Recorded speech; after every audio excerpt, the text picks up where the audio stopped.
Hey everybody, how you doing? Well, that's good. You're listening to PHLY Flyers. That's right, PHLY. My name is Bill Matz, and I have returned as your director of fun and games for the evening. He's back. He lived. I was really afraid that they were going to be like, you know what? Charlie's fine. You're out. I showed I can do the ad reads, and now that's the thing that's keeping me in this job. Of course, I am joined by the #1 hockey beat reporter in the city of Philadelphia, Charlie O'Connor. It's me. It was a busy weekend, actually, and not even counting the fact that there was the Eagles game that we were all obviously very excited about. But 2 preseason games, Friday, Saturday, now another one tonight, so 3 and 4. I was talking about this in the media room today that usually if it's a 3 and 4 for the players, they're exhausted. The thing is that with the exception of Bobby Brink, who we'll get to, no one is playing all 3 of the games across the 4 days. So really, it's just torturing the people who write about the team. Yeah, we're the only ones who are working all the time. They're pushing Brink, and we're going to get in. There's going to be a lot of Bobby Brink conversation, his roster battle with Tyson Foerster, tonight's lineup for the game against the Bruins, 2 preseason games remaining. This might come down to the very last one. We will see. But first, I have to throw it back all the way to Friday. Well, Thursday was great. It was awesome to hear you and Kelly and Steph together. I look forward to one day being able to, have all 4 of us in the same place, we'll get there. or at least on the same show. But it was really good. But I want to go to your interview Friday with Jim Jackson, Flyers television play-by-play announcer. You opened with the legendary Jim Jackson, and he's really getting to that point. Like, I was talking to my buddy Frankie on the trip. We were listening to your interview with him, and he's never gonna. The Flyers will always be 4th. When the team's good again, people will get on the bandwagon, and we know their playoff runs will be crazy. But because it's the Flyers, he doesn't get the recognition of, a Harry or a Fransky or a Merrill.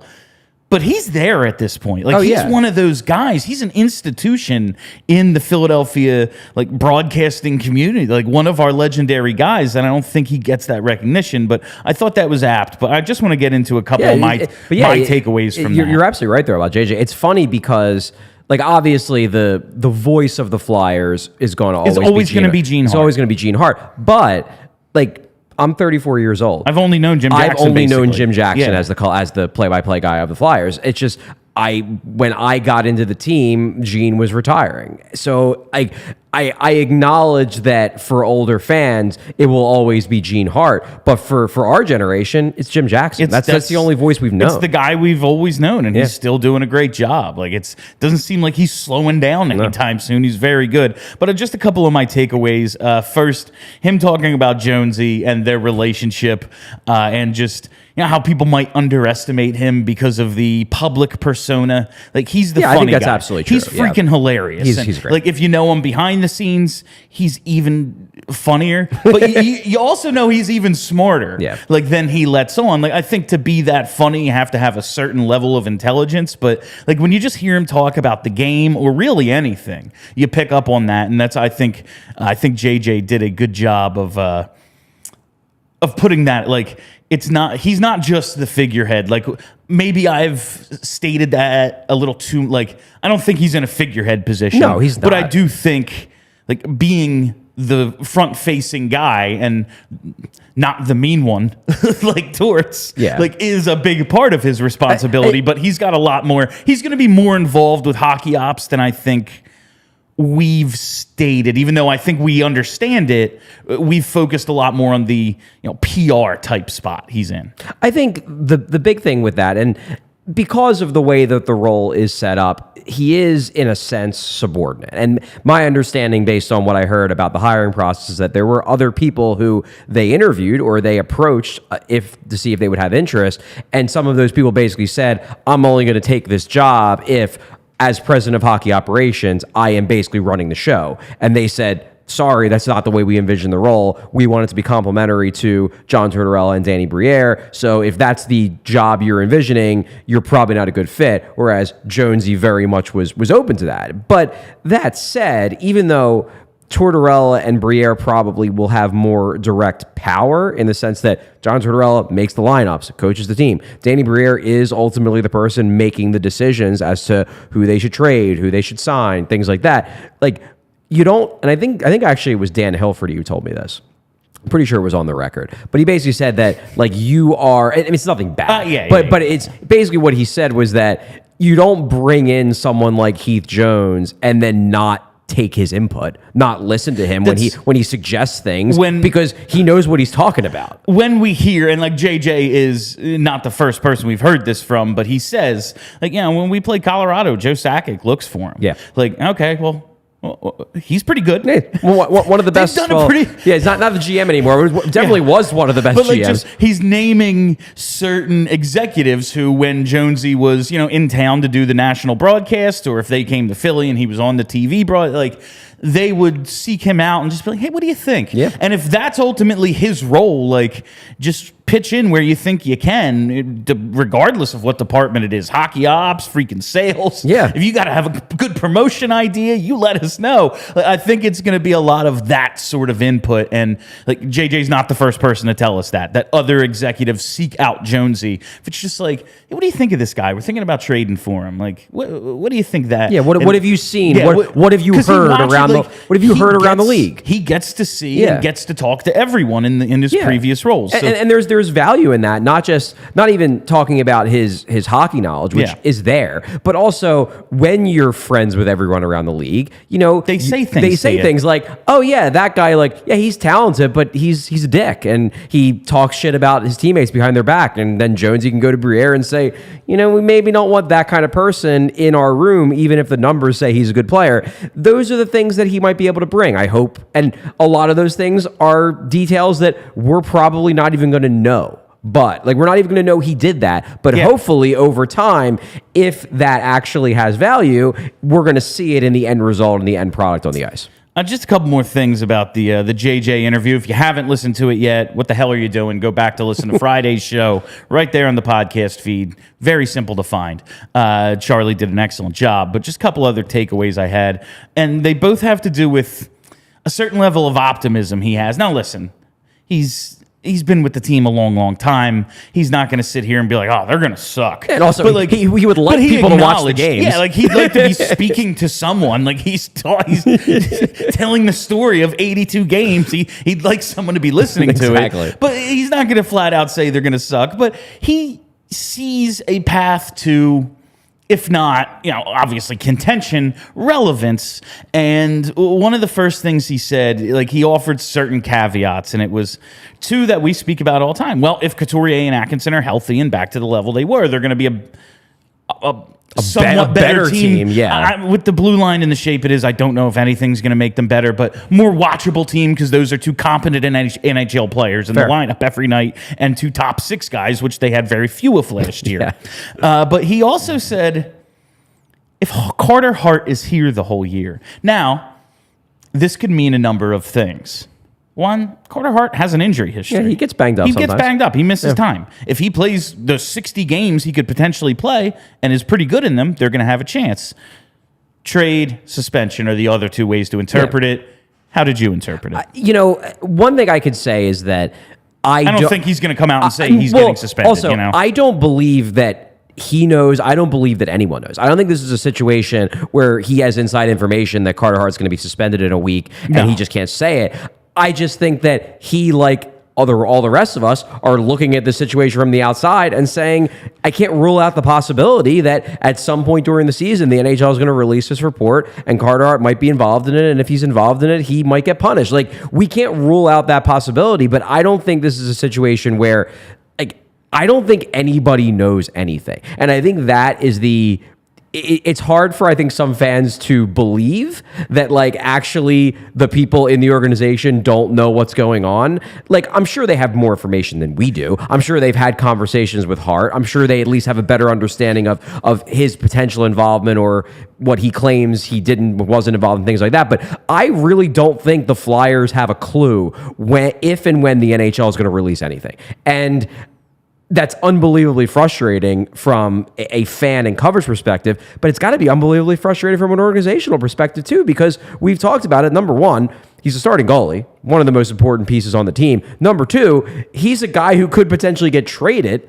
and they can't really do that until there's some sort of resolution to this. Like, his contract situation is such that they need answers. Yeah. And, like, again, there's bigger things going on, but this is the show about hockey, so we're talking about how it affects the organization. It would really be nice for them if they had some freaking answers. Yeah. I don't need to know. Whatever happens, happens. I have no control over it, and hopefully it's, whatever happens is the right thing, right. Whatever. But, like, when it happens, okay, cool, I know. But from there, they're planning their future. Yeah. You have to be a little frustrated. And just one more part. JJ says he's not going to go into a season thinking like the team has no chance. Sure. Because that would come across like I'm going to have to do this. I can't be like, well, this is pointless. Yeah, like, he can't be the commentator from Major League just like drinking while he's watching this. Exactly. But we got a question, and I don't think we're going to get to this one later on, so I'm going to ask it now from John Berner. He says, say the Flyers make the playoffs. Are you happy?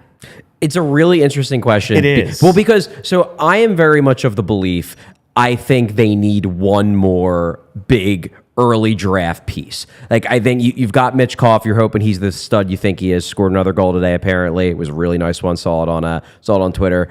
And then you've got Gauthier, who probably turns pro at the end of his college season. So you got two. I think they need one more, like, top 5 pick type of talent, and this is probably the year to get that guy. Preferably, in my mind, it would be a defenseman, because I think we all agree they're going to need that number one. It doesn't seem like they have that number one in the organization right now. Like Cam York, he's good. I don't think he's going to be that good. Emil Andre, I'm high on. At some point, they're not going to be able to try to steal one from the Predators. Yeah, well, I mean, the last one, that really didn't work out. But anyway.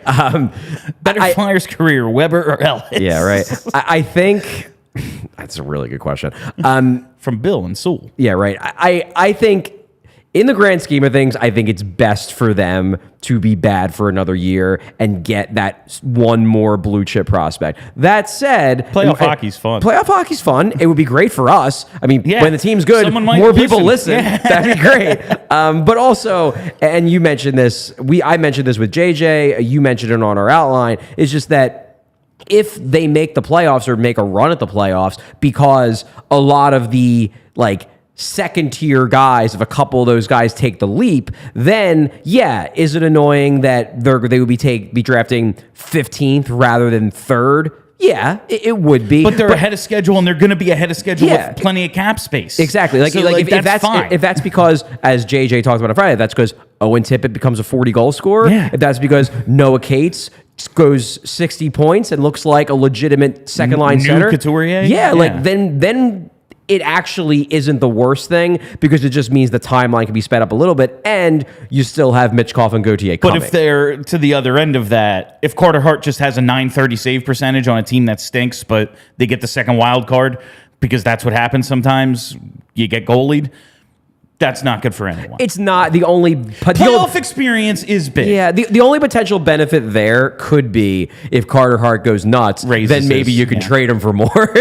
And they already do have the 2 first-round picks. It's just like, I don't expect Florida to stink this year. Yeah, and it's top 10 protected for this season if they do. Yeah. So it gets punted the next year. Yeah. And if then the Flyers are drafting, in the Sanheim spot, we know what happens there. Yeah, you can get lucky, but you often can get good players. Yeah. But unless you strike gold on a Claude Giroux, you're probably getting the level of guys that this team is already filled with. You know, guys that are good players but not great players. The thing that they already have. Yeah, It's exactly. truly. I bet you. I've had it written down somewhere, but I forget now. If you want to bet on the Flyers to make the playoffs, you can get some pretty damn good odds if you're confident in that. And if you're going to do it, you should do it at DraftKings. Sure should. Football is back in full swing with another week of epic games. And who's got you covered on the action for every single one of them? It's DraftKings Sportsbook, an official sports betting partner of the NFL. New customers can bet $5 on football and get $200 instantly in bonus bets. But nobody's missing out on the action this season. All DraftKings customers can take advantage of 2 new offers every game day this season. Get in on the NFL Week 4 action with DraftKings Sportsbook. Download the app now and use code PHLY to sign up. New customers can bet just $5 and take home $200 instantly in bonus bets. Only on DraftKings Sportsbook with code PHLY. The crown is yours. Gambling problem? Call 1-800-GAMBLER or visit www.1800gambler.net. In New York, call 877-8-HOPE-NY or text HOPE-NY. In Connecticut, help is available for problem gambling. Call 888-789-7777 or visit ccpg.org. Please play responsibly. On behalf of Boot Hill and Casino Resort, 21 plus age varies by jurisdiction, void in ONT. See sportsbook.draftkings.com/football terms for eligibility terms and responsible gaming resources. Bonus bets expire 7 days after issuance. Eligibility and deposit restrictions apply. Bill, I think that was your best one yet. I had to get my job back, Charlie. I badly need this job. That was good. Things are going too well. I don't think you slipped once. I think that was a perfect read. I think that was the best one I have done. It is now time to get into tonight's action. And if you want to bet on preseason hockey, you have a problem. Call 877. Oh my God! Let's go to some of the preseason notes coming out of the weekend that we've had. The Flyers went 1-3 in their September preseason action. They will kick off their October slate, couple of games this month before the season officially begins on the 12th. They looked more competitive over the weekend, and Bobby Brink looking pretty nice. He's on the brink. One might even say he is. He is back in the lineup tonight, as you alluded to. His 3rd game in 4 days. Foerster was out of the lineup on Saturday. In Saturday's game, it was just Brink in there. So I guess that's the first thing I'll ask about is the Brink versus Foerster competition. I think it's fair for the one. I guess maybe there's a 4th line spot open, but it doesn't seem like it. There really isn't. It doesn't seem like it. Paling's been good, and that's kind of the okay. So this is it. This is the 12th or the 9th spot in the top 9. Yeah. Foerster versus Brink.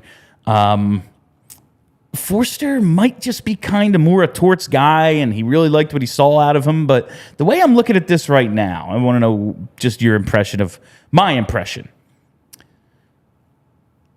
Bobby Brink might be a necessary evil because he just brings this extra spark of creativity and offense that they don't have. Like Foerster fits the mold of what they're looking for maybe a little bit more, but Brink has something that few other guys, if any, in the lineup have. I think the one thing with Brink, and we'll get into this a little bit later about me handicapping who's going to ultimately win this job. But the one thing that Brink brings to the table that Foerster doesn't, although Foerster brings this too, just in a different way, Brink has the potential to be the guy creating plays on the power play. Like Foerster, if he hits a ceiling, is going to be a power play weapon, but he's going to be a shooter. Like, Brink could potentially be that Giroux, and not to say he's going to be Claude Giroux, but the guy who sets everybody up. Claude Giroux for like 8 years was one of the best power play setup men in the. But everyone understands. It's just like you could be really good at it and not be Claude Giroux. But the thing is, they don't really have anybody that can do that. That's the thing. Like, Owen Tippett, real high on him. He's more of a shooter.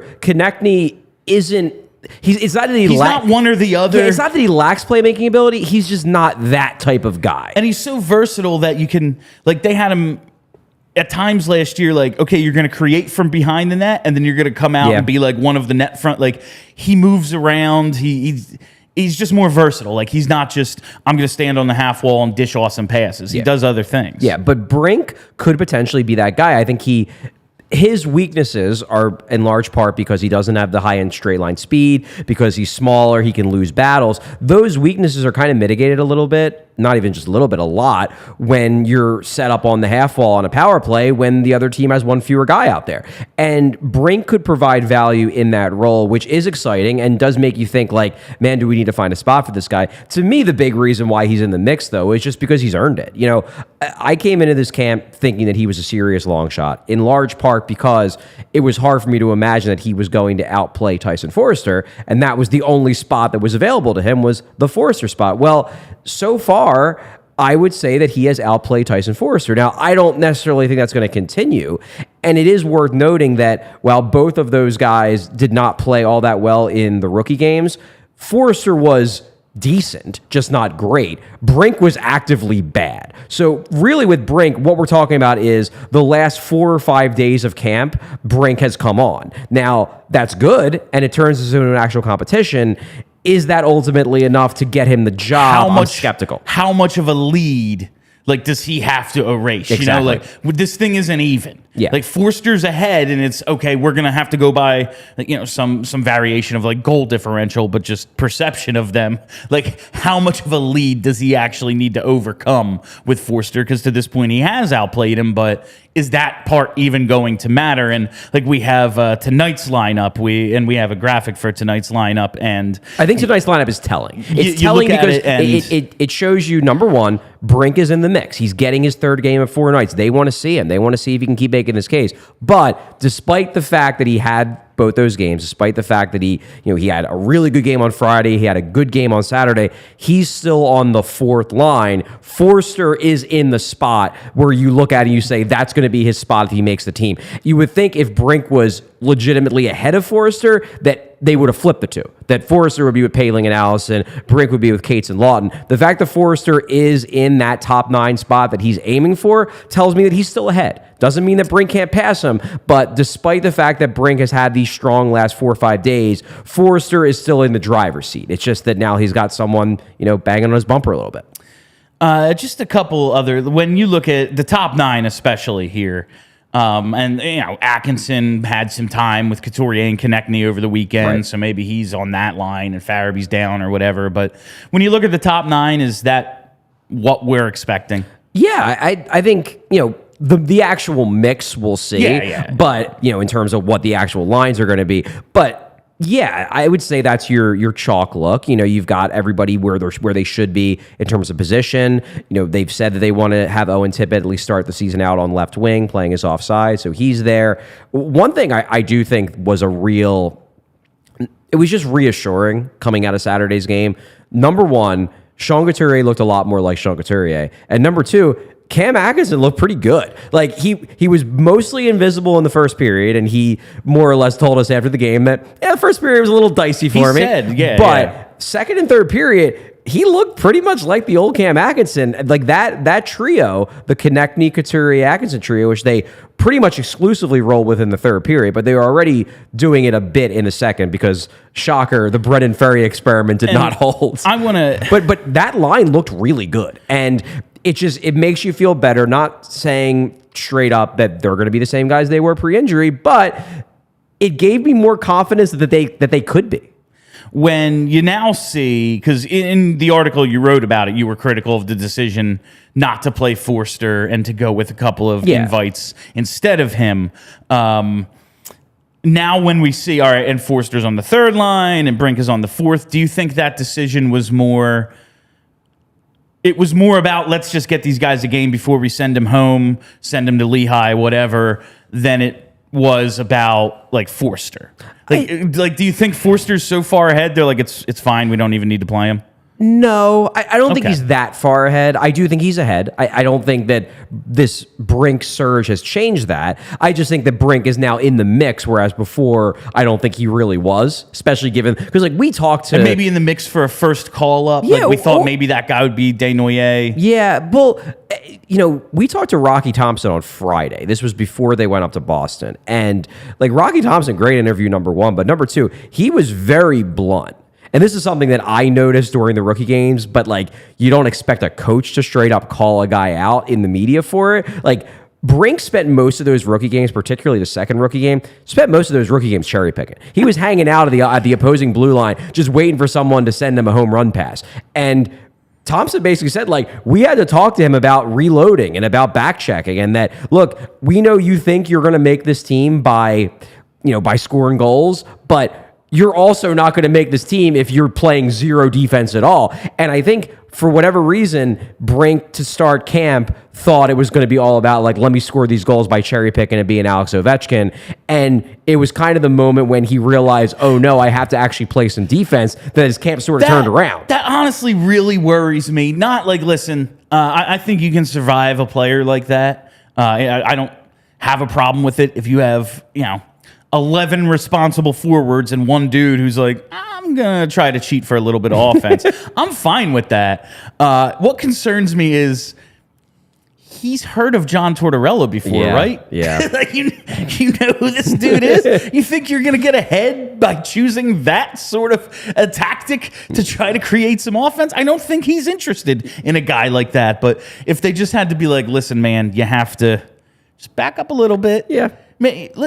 When you get the chance, take off, but you have to play some defense. Yes. You have to at least stand in the right place, Yes. But my point that I was making was essentially that this is a guy who did not get off to a great start to camp, did not have the season last year, and a lot of it was due to the injury, the recovery from hip surgery, but he didn't have the season that Tyson Foerster had last year. He just did it. Tyson Foerster was one of the key guys on that Lehigh Valley team, and then he came up in the NHL and impressed everybody. So Foerster came into this camp with the edge. The first half of this camp, he was better than Brink. Now Brink's turning the tables a little bit, but like Brink has more to prove. Foerster is still leading. He's still got the edge. Now, if tonight Brink scores 2 goals and Foerster's invisible, then it'll be interesting to see how this plays out. But at least in the here and now, I think Foerster is still the favorite to win that job.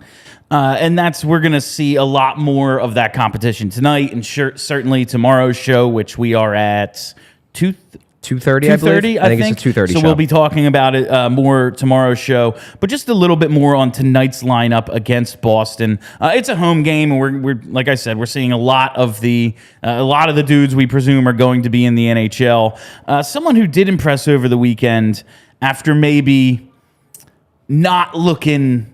Oh yeah, he's back and ready to go. Joel Farabee looks a lot more like he's coming into his own after kind of a lost season last year. Turned it on a bit at the end, was able to strength train, get bigger, and all that, and right away looked pretty good against Boston. Intercepts a pass, takes it the other way, beats the Vezina winner to open the scoring. Now he's up on that top line. Is that what we're expecting? Like, I want this for Farabee so bad because he just seems like such a necessary piece for whatever the hell this thing's going to be going forward. Like, he's here. He was a first-round pick. He has high upside. We can't have missed on Farabee, and I'm just really hoping, like, this is the first line. Like, I want to see him be on because he earned this spot with Couturier and Konechny. Well, Farabee, and you look at it, and they've moved Owen Tippett over to the left side because they just have so many goddamn right wings. Yeah. But Joel Farabee is, on paper, their top of the depth chart natural left wing. So the opportunity is going to be there. And, he wasn't perfect on Friday in that game. He had that really great play with the, creating the turnover, beating Linus Ullmark clean. But then he had another turnover that led to a Boston goal. So he wasn't perfect, but he looks a lot stronger. He looks a touch quicker. And you're hoping that, as all these guys are trying to do, he shakes the rust off and is good to go and can get off to a good start this year because, as we talked about, he's a guy who Tortorella gave him a pass for last year. He's not going to give him a pass for this year. Farabee needs to win towards over still. That was a pass that had to be like brokered. Yeah. Like they had to, it wasn't like, okay, I understand. It was, listen, man, I couldn't lift weights. My neck hurts. Yeah. I have to figure, and then they came to the understanding, all right, fresh start this year. If you're looking for a fresh start, for this tailgating. I don't know. Let me tell you about our friends at FOCO. FOCO has the absolute best officially licensed gear for all sports and fandoms. Listen, it's football and tailgating season. Red October starts tomorrow, Hell Charlie. yeah. I cannot wait to be out there. You were at Dylan's tailgate, I presume. I was yesterday. Yep. It looked crisp. I wasn't home yet, but it was still hot as hell in New Orleans. But that is not the case here. So if you're looking for all the gear you need for tailgating season, overalls, hoodies, hats, sunglasses, bags, everything you need for a game, you get it at FOCO. But that's not all, because if you're looking beyond team apparel, if you're looking for accessories, toys, collectibles, novelty items, anything you need to maybe build a she shed or a podcast studio, man cave, they have it at FOCO. FOCO always has our back for Philly sports, and they have yours too. Get the best gear around by using the link in the description of this show. And for all non-presale items, use the promo code PHLY for 10% off. A little bit more looking at tonight's lineup, the guys that are actually still here, presumably have an opportunity to make this team. I want to look at the defense now. York, Ristolainen, yeah, we assume they're in. Yeah, they're on you this would team. think, right? Yeah. Sanheim, he's on this team. Yeah. But beyond that, we have quite a bit going on. Now, Zamula probably will make it, but what his role will be, because he's not waiver exempt, I doubt they're going to give him up. But that's one of the first things I wanted to ask about was Igor Zamula, and I pulled this out of one of your pieces from over the weekend, Charlie. You're talking about potentially losing Zamula on waivers. You said, given his upside as a potential top 4 NHL defenseman, is that a Charlie belief or an organizational belief? I mean, it's Do we think top 4 is still in the cards for him? It's definitely a Charlie belief, to be sure. Okay. But I think that the organization, look, if the organization had pivoted to believing that Zamula is only going to max out as a third pair guy, I don't think they would care that much about the possibility of losing him on waivers. Like, they look at him and they see a high upside guy. Now, when I say high upside, I don't mean they look at him and they see a potential number 1. If he was going to be that, he would probably be an NHLer by now. Yeah, but no, I think they like him a lot. And I will say, so the game he played was Friday. I thought he was great. He was paired with Sanheim. I would not be shocked if they find a way, if Zamula has another good game tonight, maybe Zamula does start the season in the lineup, and you maybe have a Zamula-Sanheim pairing. Like that, because that pairing, in my mind, was really, really successful on Friday. I thought not only did Zamula look really good, but Sanheim looked great. If that's a duo that maybe could create some chemistry, Nick Seeler, solid year last year. Sean Walker, maybe you play him, maybe you can get a pick for him at the deadline. But I'd much rather watch Igor Zamula than Nick Seeler or Sean Walker. Sorry, I just would. I mean, one has a chance to be on this team when they're in the playoffs again, and 2 don't. Exactly. Exactly. As I like Nick Seeler a lot, I don't think he's part of the future here. I think he would even acknowledge he's probably not part of the future. Yeah. But I was a bit concerned about Zamula going into this camp because, number 1, he was coming off of the offseason surgery, so you were worried, is he going to get off to a slow start? And then number 2, I was worried because, I didn't think they were going to waive him because I didn't think they wanted to risk the possibility of somebody else picking him up. They still think highly of him as a prospect, even if last year didn't go great. But I was worried about the possibility of him making the team and then being the 7 and getting 2 games in October. And then you're like, okay, is this actually helping his development at all? Because he's just sitting there because he's not truly physically ready to be in the NHL. He didn't play well enough in camp to earn a lineup spot. So we just have him here because what else are we going to do with him? The Zamula who showed up on Friday looked to me like a guy who is NHL ready and deserves to be in the NHL lineup for game 1. So I'm going to be watching him real closely tonight because if he has another really good game, then I honestly look at him as someone who should have the inside track to be in this opening night lineup. And which veteran he pushes out, I don't know. But look, you got to focus on developing these kids. And if Igor Zamula continues the strong camp that he really, I would say he kicked it off on Friday because it's hard to tell with scrimmages and practices and whatever. But if he has another strong preseason game, to me, the idea of him starting the season out as the second pair defenseman with Travis Sanheim, I don't think that's an outlandish idea by any means. And just continuing with the defense, this third pair that they're dressing tonight, couple of guys, I don't know if it's surprising that they're still around, but the NHL roster starting to take shape. Like we said, with the forwards, it's 10 of 12 guys are probably going to be in the NHL lineup on opening night tonight. Yeah. And then look at that third pair defense. Ronnie Attard and Ginning both in the lineup. They really liked those two as a pair with the Phantoms last year, correct? Right. Yes. They really liked the chemistry. They thought that they worked well together. They're both still here.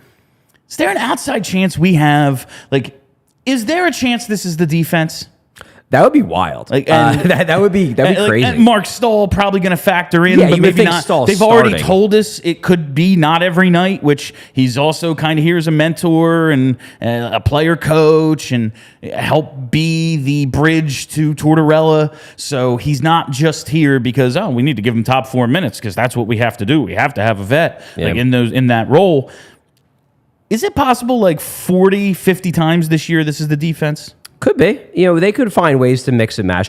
I don't think either Attard nor Ginning has done enough in this camp to earn an NHL job out of camp. Now, that could change. We got another week. We got 2 more preseason games. Obviously, they're both getting the look tonight. But Attard in particular, Ginning's just been fine. And maybe that's enough because they really like him. And maybe what I see is Adam Ginning just being fine, they look at it and they're like, no, that's exactly what we want because we just like his style. And we think that his brand of, you don't notice him, but that means he's good, that they like that. Attard, on the other hand, I thought Attard was really good. Well, maybe not really good. I thought he had a really rough first period on Wednesday, and then I thought in the second and third periods, he was by far the best defenseman on the team. He was doing the most. He was active. He was playing his game.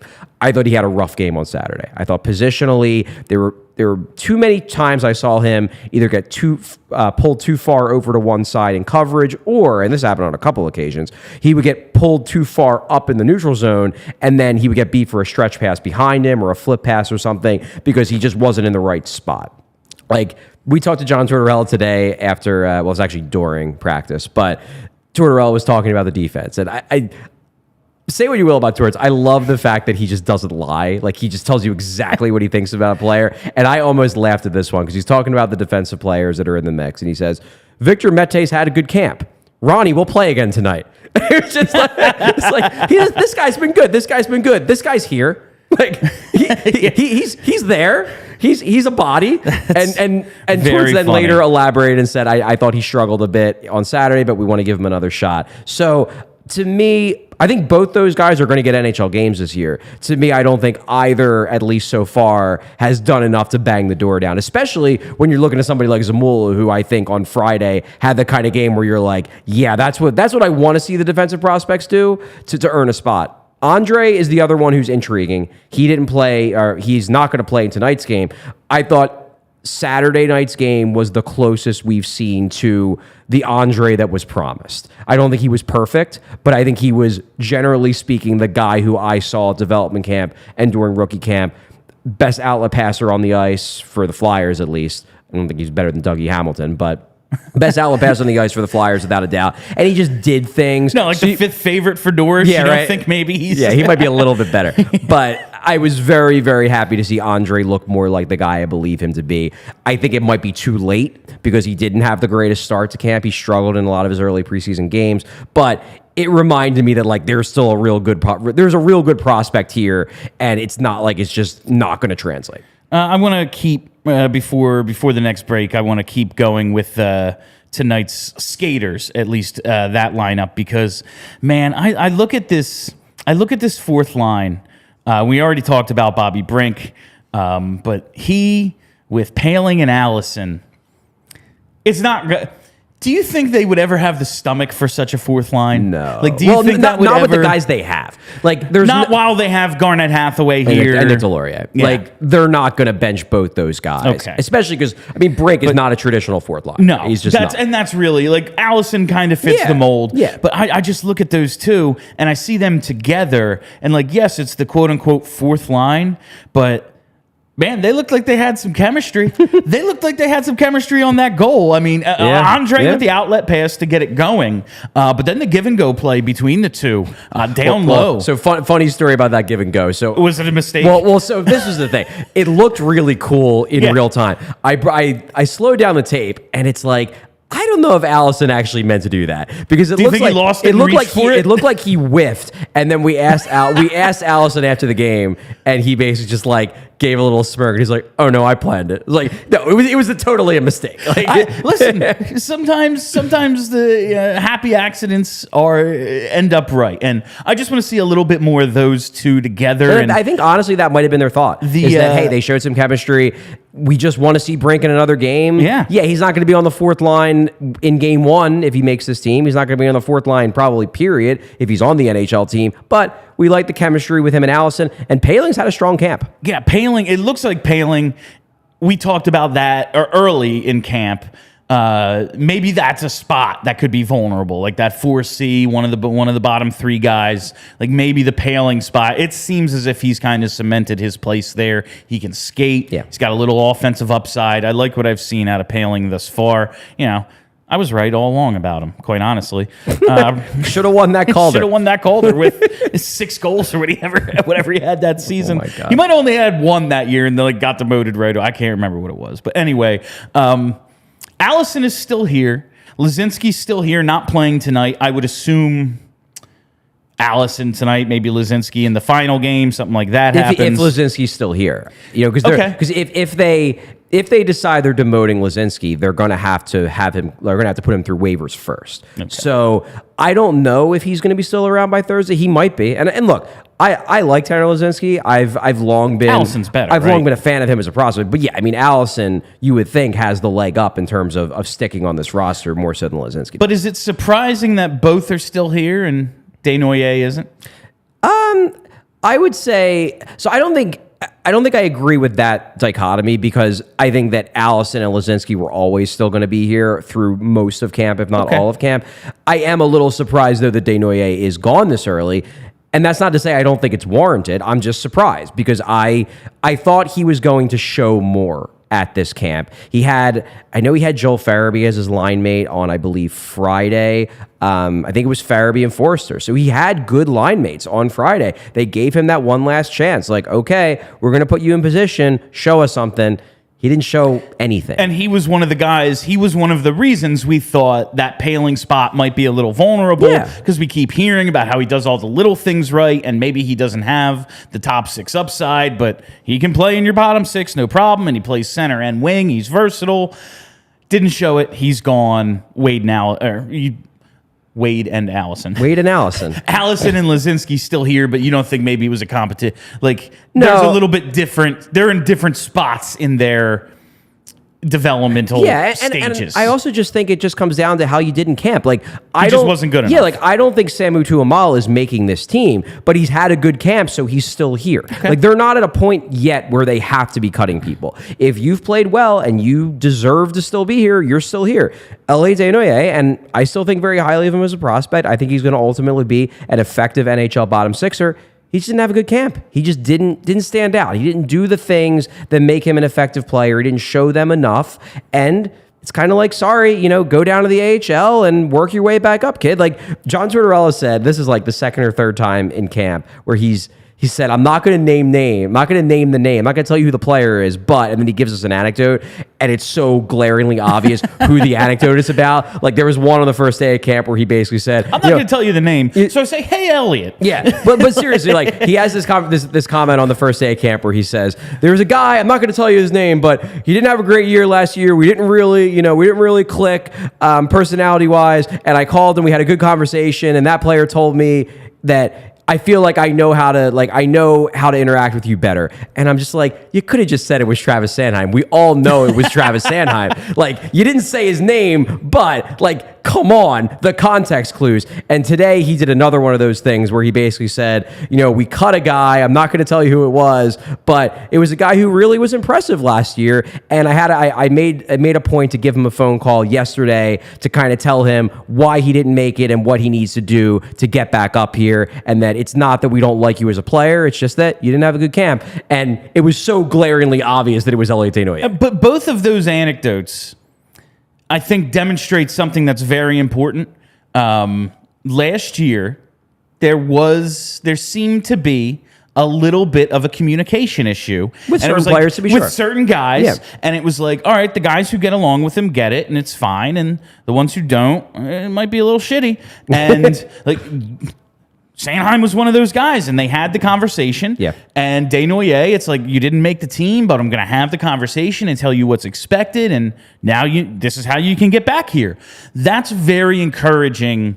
Like, he'll still be John Tortorella, but he's going to continue to grow with this team, and if he's here for the long term, whether it's coach, executive, whatever the hell he's going to be, it's important that he continues to have, like, not just be like, well, I'm going to the Hockey Hall of Fame, so like you learn John Tortorella or you go home. Yeah. Like he's going to continue to grow as well. I think that's important. No, I think it's big too because, and this is something we talked about a lot over the last 2 weeks, is just this idea of John Tortorella's fit with a rebuild. And, he basically said, hey, I was coaching last year as if we were rebuilding, whether I was allowed to say it or not. That said, like this is him at least to start. You never know what's going to happen in the season. Maybe he, falls in love with his vets and none of the kid prospects get to play on defense because he loves Sean Walker and Nick Seeler. But these are the types of things that it hints that he's really bought into this idea of I'm the head coach of a rebuilding team and I'm going to act like I'm the head coach of a rebuilding team. When he was first hired, and we're going to move on,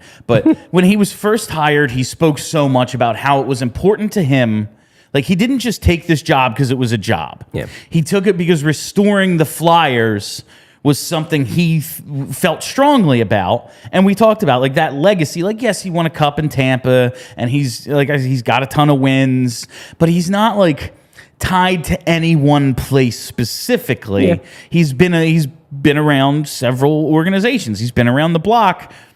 If he's going to restore the Flyers, it's not going to be by playing Sean Walker. Yeah. Like, that's a good point. Oh, yeah, we made the playoffs as the 8th seed, but no one got any better. We got torched by the Canes. No one got any better Yeah. through the whole season. Like, that's not going to restore the Flyers. The rebuild is, so he's going to be bought in on that because it's what his vision is. We're talking about tonight's game, though, Charlie, and you know it's going to be in a few hours. It's going to be game time. Hey-o. That's right. It's going to be game time, and buying tickets to your favorite event shouldn't be stressful. Game Time is the fast and easy way to buy tickets for all the sports, music, comedy, and theater near you with killer deals on last-minute tickets and their best price guarantee. You can stop stressing over the tickets and start getting hyped for the fun you'll have. Game Time is the place for last-minute ticket deals. Forget planning months in advance. Game Time has deals on tickets right up to the day of the event. Get exclusive flash deals on tickets for football, basketball, baseball. I like how you threw hockey in when we've been doing this for weeks. It's a hockey podcast. Yeah, we've been doing this for weeks, and I never thought, like, they don't say hockey here.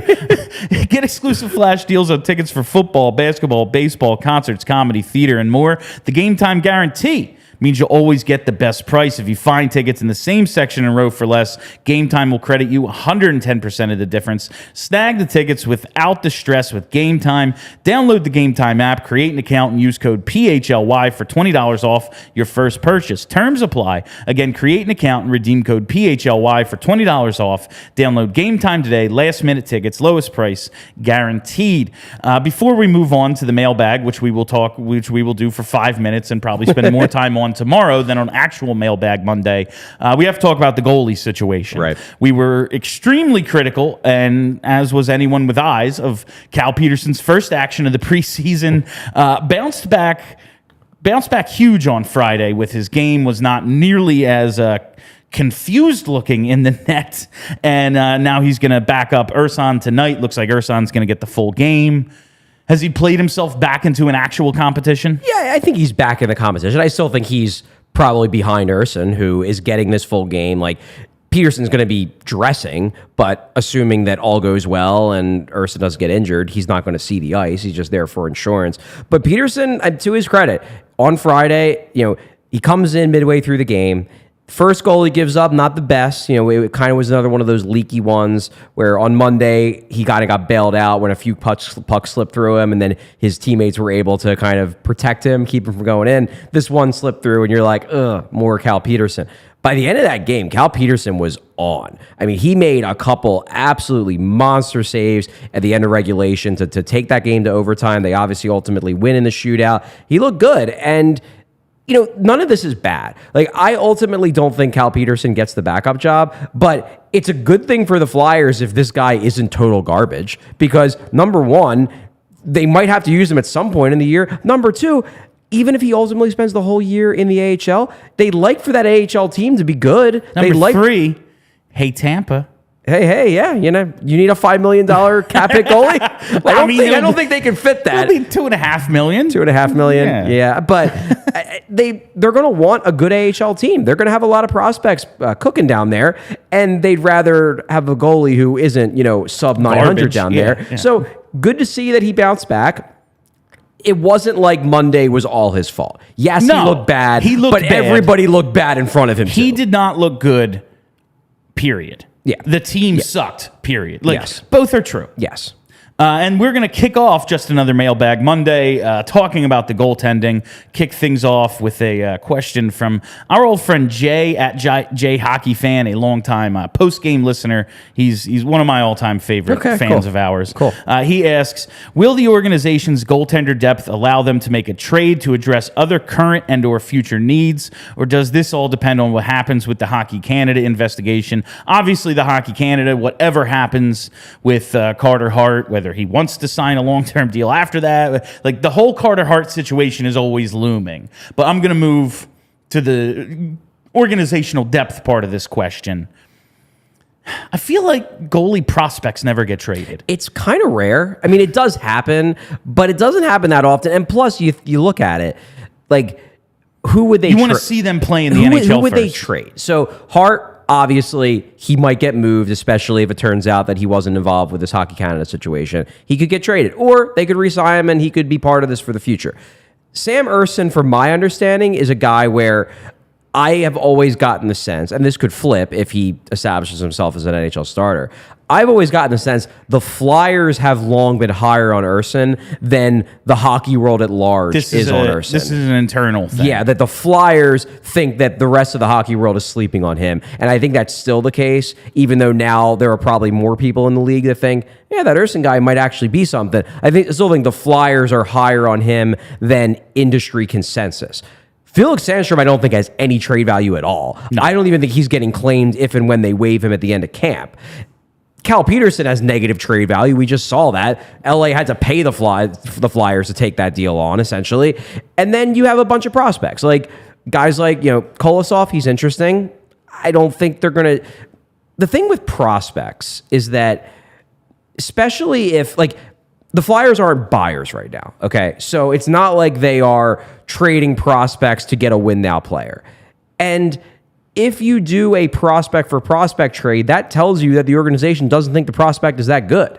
And I think they like all their goalie prospects right now. So yeah, I think they could move a goalie, but it's hard for me to see who they would move aside from Hart, and obviously that's a complicated situation on a number of levels. Let's try to get a couple more in before we have to wrap up today. I like a good inside baseball question. At Dylan Robillard asks, Charlie, do writers, journalists, press travel with the team on the team plane and expenses paid, or do you need to pay your own way or even take a different plane? So, interesting question. I actually didn't realize that people wondered about this. So, in the old days, the journalist traveled with the team on the plane. Yeah. That is really not the case anymore. I know that there are occasional situations where that happens. Like, for example, I believe Sarah Sivian, her first year on the Carolina beat, I think the Hurricanes were just so starved for coverage. They needed someone covering the team. That they offered to include her on the plane, and she would have to pay for food and stuff, but she wouldn't have to pay for travel because they so desperately wanted someone writing about the team. But that's very much an anomaly. That's not a normal thing. I have never been on the Flyers team plane. I probably will never be on the Flyers team plane. The companies I've worked for do pay for my trips. They pay for my travel, or I pay and then I get reimbursed. But, and that's how it works. That's how it was. At my previous employers, if you're going to travel for anything, they do it for you. It's not the team paying. Yeah, it's you either expense it or they just book it for you. The only exception is, for example, the broadcasters are on the team plane. Like Jim Jackson, the radio guys, they travel with the team because they are part of sort of team employees. Yes. So yes. even if they're not team employees, they're owned by the same corporation. Exactly. You know, let's do one more. What happened here at JF Marini? It seems Philly's bid for Shane Pinto has fallen through, but there are other players in the league like Lafreniere who are young, have value, decent ceilings, but might not fit their team's roster. Anyone on your radar the Flyers should target? How might they do it? I'll be honest with you, there's no one on my radar because I have not had the time to scour other teams' rosters, given the fact that I'm starting a new job. That said, they should obviously keep their eye out. You know, you never know when you can have a reclamation project such as like Owen Tippett. And obviously that was a different situation because you're trading away your captain and franchise player. But there's always those... Yeah, those guys, I mean, look at last year, and the Flyers ultimately got the wrong one of these guys, but look at last year with Eeli Tolvanen. I mean, Seattle looks like they got a real player. A superstar? No. But Tolvanen looks like he's going to be a goal scorer, and they got him for nothing because he got put on waivers. And Flyers absolutely, given where they're at, should be keeping their eye out for guys that may have fallen out of favor, but have talent. Always look for those little victories on the margin. Like, that's what, especially in-season moves, like, it's not like superstars just become available. Oh, this 22-year-old superstar is going to be, you can trade. No, you can't. Yeah, and like, that doesn't happen. I know we hear a lot about Lafreniere, and I get it. He ain't getting traded to the... Well, they're not doing that, Number right? one, he's not getting traded to the Flyers. Number two, I don't think he's getting traded, period. Okay. Because I think they realize there's something there and they need to get it out of him. And sometimes those guys just take a little, like... And sometimes those guys just stink. You don't... They do. But sometimes they might just take a little longer. And, like, if I have a guy like him, and especially, okay, he has, like, what are you getting for him? I'd rather just find out. Exactly. Like, I'd rather just find out, and if he busts, all right, well, too bad. Yeah. Like, all right. And that is all the time we have for you on PHLY Flyers today. We will be back tomorrow at 2:30 for our recap of tonight's game and looking more at these roster battles. So make sure you tune into that. Make sure you hit that subscribe button. Search PHLY Flyers. Subscribe to the podcast. Follow us on YouTube. Do all of the things. Yeah, please subscribe if you haven't. I'm sure most of the people at least watching live have. But if you're listening more from a podcast standpoint, it really would help us. The more subscribers, the better. We're obviously trying to get this thing off the ground, so would really appreciate your support in any way possible. Yeah, hook us up. Do the thing. Come on. It's us. We're giving you content. You know us. So that's it. Thank you all for everything so far. We'll be back tomorrow. For Charlie O'Connor, my name is Bill Matz. Have a great day, Philly.